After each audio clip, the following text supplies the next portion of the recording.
Gujranwala tax bar association के नौमुंतखब ओहदेदारान के हलफबरदारी तकरीब और परी बजट सेमिनार का इनकाद। हलफबरदारी और परी बजट सेमिनार के मेहमानी खसूसी Shahid Masood Manzar chairman appellate tribunal इनराइट revenue थे। गुजरांवाला टैक्स बार के सदर Anwar Abbas Anwar, general secretary Mohammad Naeem Ayub, Pakistan tax advisor association के सदर मियां अब्दुल गफार, पाकिस्तान टैक्स बार के सीनियर नायब सदर गुजरांवाला आबद हफीज आबद और दीगर ओहदेदारान ने मेहमानों का पुरतपाक इस्तकबाल किया। तकरीब में एपलेट ट्रिब्यूनल इनराइट रेवेन्यू के जुडिशल मेंबरान में मोहम्मद वसीम चौधरी, तौकीर असलम, सरफराज अली खान, जाहिद कंदर, नासिर महमूद, मुनिम सुल्तान और accountant member Rizwan Ahmed, Zaigham Abbas, commissioner appeal inland revenue RTO Gujranwala, Asim Haleem, commissioner RTO Gujranwala, deputy registrar ATIR Lahore Malik Shakeel Younus Gujjar, Pakistan tax advisor association के सदर मियां अब्दुल गफार, पाकिस्तान टैक्स बार के सीनियर नायब सदर गुजरांवाला आबद हफीज आबद, साबिक नायब सदर शेख मोहम्मद साकब, सदीक भट्टी, जफर इकबाल मुगल, मियां शहरियार, स्पीकर परी बजट सेमिनार मोहम्मद नदीम भट्ट समेत गुजरांवाला टैक्स बार एसोसिएशन के मेंबरान की कसीर तादाद मौजूद थी।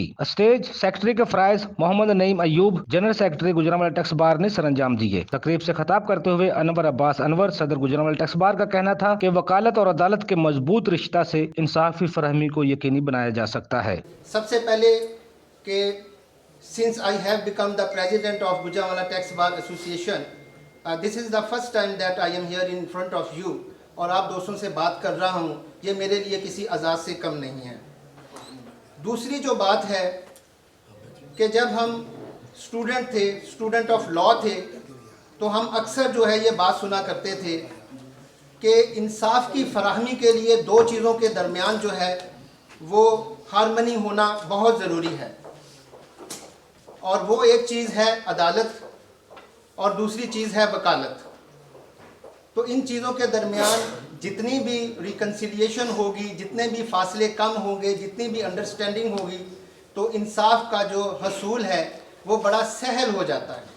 और वैसे भी मैं ये समझता हूँ कि अदालत और वकालत, जिसको हम दूसरे टर्म्स में क्या मतलब बेंच एंड बार कहा जा सकता है, ये एक ऐसी गाड़ी के दो पहिए हैं, मैं समझता हूँ, जो लोगों की दहलीज तक इंसाफ को लेकर जाती है। और अगर इसमें एक भी पहिया जो है वो काम करना छोड़ दे या इसका आपस में बैलेंस ना रहे, तो फिर जो इंसाफ का हसूल है वो मुश्किल हो जाता है। इसलिए ये मेरी भी ख्वाहिश थी कि जब अल्लाह तबारक व तआला मुझे कभी भी मौका दे और मैं इस काबिल हूँ कि मैं अपने टैक्स बार के जो दोस्तों की है को खिदमत कर सकूँ, तो कोशिश करेंगे कि बेंच और बार के दरमियान फासले जो हैं वो कम किए जाए। Chairman appellate tribunal इनराइट revenue Shahid Masood Manzar ने नौ मुंतखब ओहदेदारान से हलफ लिया।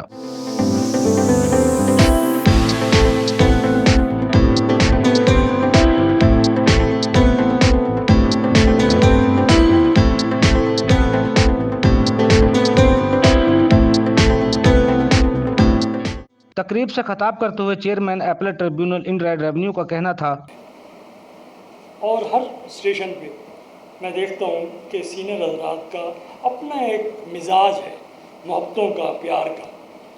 तो आपकी बार में बहुत एक्टिव जो पार्टिसिपेशन है, मैं अगर मतलब है कि मैं नहीं भूलता, तो मैं जिस स्टेशन पे भी कोई प्रोग्राम होता है किसी आपके टैक्स से मुतल्लिका या किसी आपके जो टैक्स अपना प्रैक्टिशनर्स हैं, एडवोकेट साहबान हैं, उनकी कोई ज़ाती फैमिली फंक्शंस हो, कराची में हो, लाहौर में हो, किसी जगह पे हो, तो मियाँ साहब की शिरकत वहाँ होती है।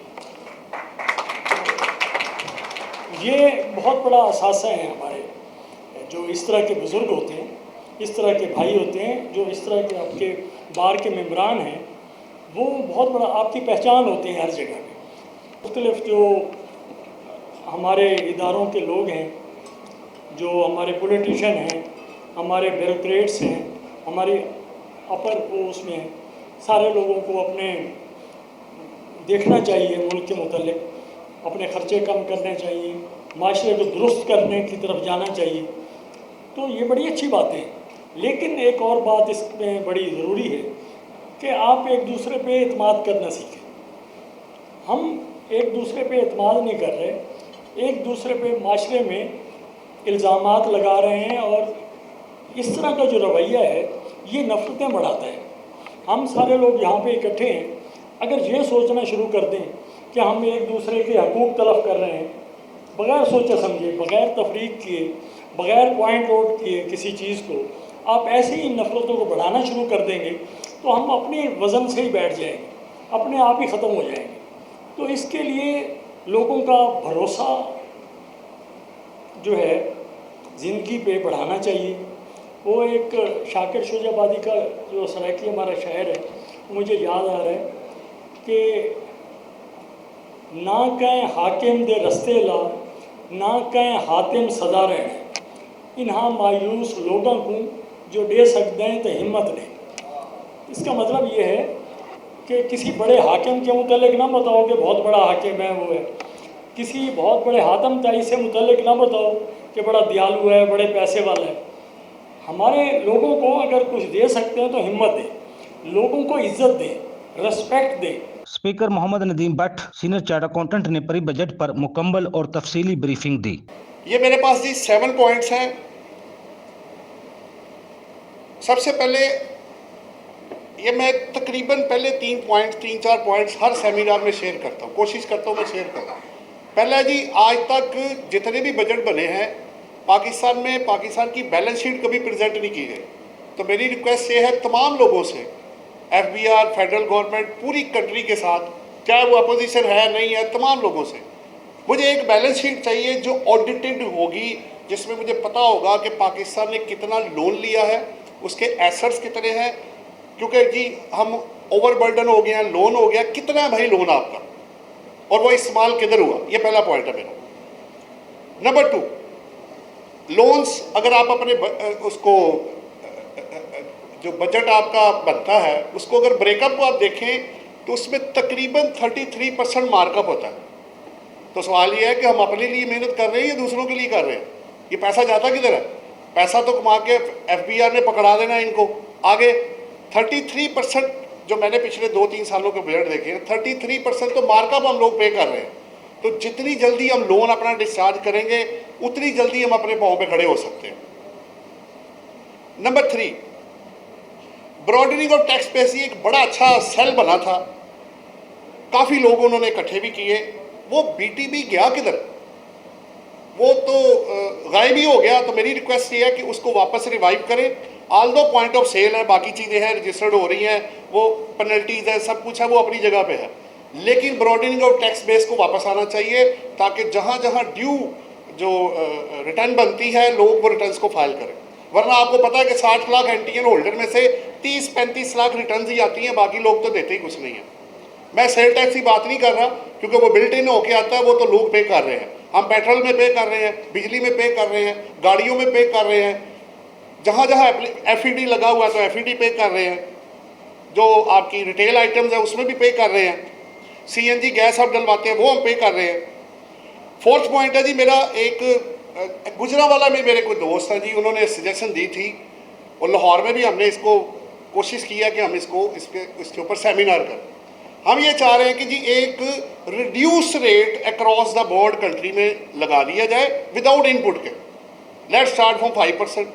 अगर नहीं कर सकते तो जो लोग आउट हैं उनके लिए कुछ कर लें। तो मेरी रिक्वेस्ट ये है कि जब भी कोई judgement favouring to the tax payer आए, मैं ये नहीं कहता कि हर दफ़ा ऐसे हो, लेकिन जहाँ जहाँ अगर कोई चीज़ ऐसी आती है तो लॉ को काइंडली अमेंड ना करें, जहाँ जो favouring to the tax payer है उसको प्रिवेल लेने लें।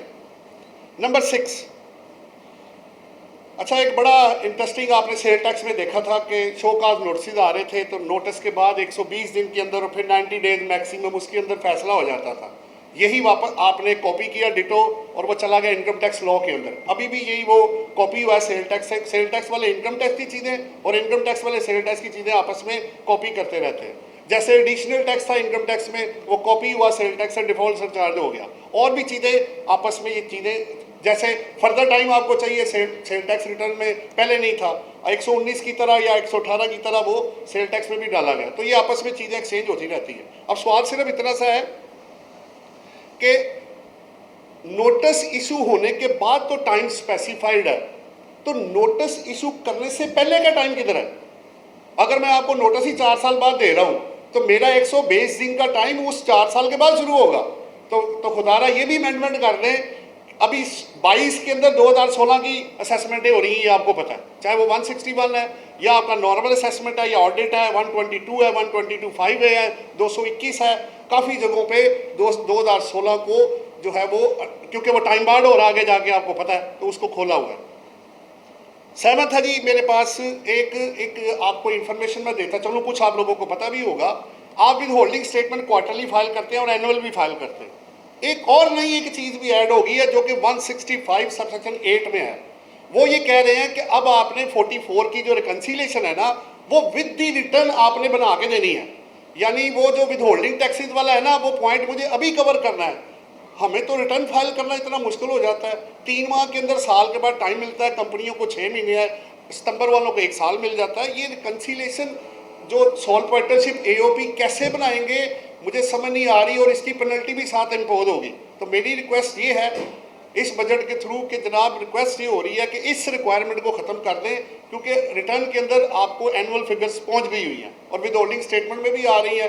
ये रिकन्सिलेशन बनाना बड़ा मुश्किल काम होगा इतना, और ये अप्लाई भी फर्स्ट इस टैक्स ईयर से एप्लीकेबल है, जो आपका एक्सपायर हो रहा है 30 जून 22 में। आखिर में मेहमानों में शील्ड तकसीम की गई, जो कि chief guest Shahid Masood Manzar chairman ATIR ने 9 मुंतखब ओहदेदारान, गुजरांवाला टैक्स बार और ATIR के मेंबरान को शील्ड तकसीम की। गुजरांवाला टैक्स बार के सदर अनवर अब्बास अनवर, जनरल सेक्रेटरी मोहम्मद नईम चौहान, मियां अब्दुल गफार, आबिद हफीज आबिद, शेख साकिब और दीगर ने मेहमानों का शुक्रिया अदा किया।